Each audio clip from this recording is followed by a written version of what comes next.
Yo, what's up? Si Juboy Jangaloy. Kamusta na po kayo? It's been a while, guys. Kamusta na?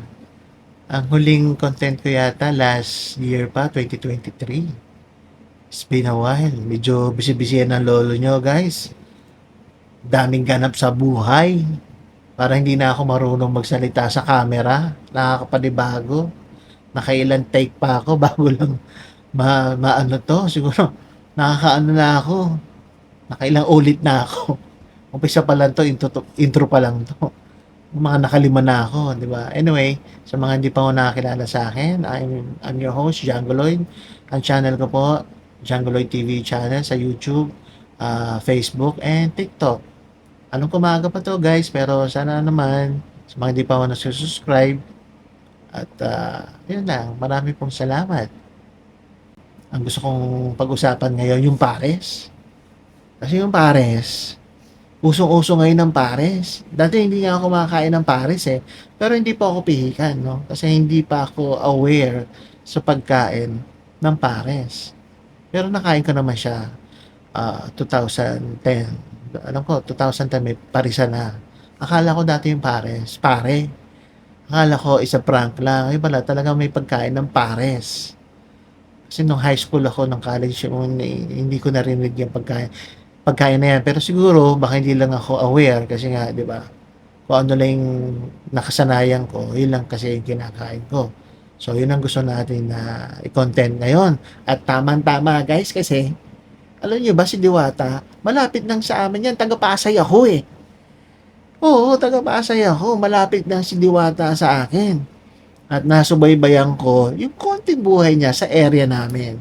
So, we have common friends kasi tama yung sinabi ni Diwata, hindi po siya gumagawa ng kwento. Totoo po yung story niya na natulog siya sa tulay, napaaway siya, di ba, yung mga kaibigan niya. So, ay nangyari sa kanya. Kasi nga, sobrang natutuwa kasi ako sa kanya. Talaga nag-boom siya. So, 10 minutes lang ako sa kanya. And, yun, kumakain kami sa kanya after ng pandemic. Siguro, mga ano to guys, 2020, 21, mga ganon. First time kong kumain sa kanya kasi nga meron yung common friend ko, although hindi naman sila close, wala pa akong sinasabing super close sila, pero nakikita ko kasi si Diwata, no, pag kumakain po kami doon, nakakausap niya yung si Diwata. Si Diwata naman, tahimik lang naman pag kami bibili lang naman. Isang Diwata lang natin yan dito. Mahal namin yan dito, taga Pasay. Di ba? Marami nagmamahal sa kanya dito. At marami na-inspired yan. Pares niya, hindi pa gano'n, no? Nagtitinda siya ng soft drinks. Totoo yun. Yung sinasabi niya, nagtitinda siya ng soft drinks, sigarilyo, yung nawalan nga siya ng trabaho. Yun. Totoo yun. Nakita namin yun kasi nga dumadaan kami, kumakain nga kami doon. So, sino bang hindi mag-aakala kay Diwata na sisikat siya ng gano'n, di ba? Pero nung huli kong nakita sa kanya, para may something. Para may mangyayari sa kanyang maganda. Hindi man ako manghuhula, pero pag meron ako naramdaman, feeling ko, kasi nasabi ko to sa kaibigan, sa common friend namin, na sabi ko parang may iba kay Diwata, pero may something, may mangyayari sa kanyang maganda. Parang gano'n, hindi ko lang ma-vision kasi nga hindi naman ako Diyos, di ba? Parang meron akong magandang energy na nararamdaman sa kanya. So, ito na pala yun. Di ba? Ayun na pala yun. Di ba? Wow, congratulations. And congratulations, Diwata, sa bago mong restaurant. Soft opening, June 2, mag-open kayo. So, ang dami na nakita ko, pinanood ko, di ba? Ang dami na dadagdag. May spaghetti, overload, may hotdog, overload ba? Ano kaya mangyayari no? Kasi first time ko lang makakakita ng gano'n, di ba? At makakakain in the soon. Chocolate, di ba? Chocolate at marami pang iba. Hanggang sa napalipat siya, kasi di ba dinudumog na rin siya doon. Hindi naman sobra, pero marami kumakain kasi may mga call center kasi sa amin. Saka mga SM na empleyado at ay mga janitor, janitress, mga construction kasi nga mayroon pa mga ginagawa dyan sa area namin. Halos syempre, alam naman kumain sila sa mall, di ba? Syempre kung ano lang yung afford. Ang 100, ₱200 mo marami ka ng makakain dun sa street food. Kumbaga kung tawagin na gano'n. So, halos lahat dun kumakain niya. Marami siyang katabi nun. Hindi lang naman siya nagtitinda nun. Naalala ko may paborito rin ako fishball dun eh. Tapos may mga isaw-isaw. Yung typical na parang sa barangay, halo-halo, 'di ba? Especially ano nun eh, yung halalan pa nun, 'di ba? BBM eh, Lenny, lalo na nun, sobrang dami nung kumakain nun at that time. So nabalitaan ko nga nun, napaalis siya, lumipat siya doon malapit sa Senate, then napaalis ulit hanggang sa nag-boom na siya, na-discover siya ng Tikim.tv, alam ko Tikim.tv, correct me if I'm wrong. Then, tapos, binago niya yung style ng Paris Overload niya. So ngayon, naalala ko naman yung Paris Overload, parang nakakagutom, nagugutom ako ngayon. Di ba? Sarap, ano, kaso wala kasi ako sa Pasay ngayon. So anyway, yun lang naman ang aking share ko. So sinabi ko lang ito, gusto ko lang patunayan yung sinabi ni Sister Daddy si Diwata, yung story ng buhay niya, very inspiring. At totoo po yun. Lahat ng mga vendor na nagtitinda doon, yun ang sinasabi. So, sino mag-aakala sa dami na nakapwesto doon? Si Diwata lang ang talagang nag-boom. Siguro meron siyang recipe or meron siyang ibang technique, diskarte. Although okay naman din, no? Hindi ko naman minamalit po yung mga nakasama niya doon. Siguro baka mas hindi siya takot mag-ano eh, napapansin ko sa kanya sa the way she talks, 'di ba? Prangka at hindi siya takot sumubok ng iba. Malakas ang loob niya. Compare sa iba, 'di ba? Siguro nandito ka lang, takot ka sumugal. So si Diwata, Pares Overload, wow, salute. Kaya 'di ba ngayon, ang dami na kumakain ng Pares Overload, mayaman man, katamtaman, mahirap, 'di ba? Vendor, tricycle driver, pedicab, taga-opisina, lahat kumakain. So, yun po yung first, yan yung istorya ko, na na-experience ko talaga kay ating mahal na Diwata. So guys, yung next natin tungkol sa mga naririnig ko na hindi pa ako basher at hindi ko naman din pinagtatanggol si Diwata. Nandito lang po ako sa gitna. So, kasi nakaka-relate po ako sa mga sinasabi din ni Diwata. Kasi si Diwata, hindi naman po teenager yan. Medyo matured na rin po yan. Mag-isip, ang dami yung pinagdaanan yan. Sa mga nagsasabi na mayabang or may ugali si Diwata, sino ba naman yung tao na walang ugali, di ba? Lahat naman ho tayo may ugali. So, yun ang gusto kong pag-usapan ngayon regarding sa ugali.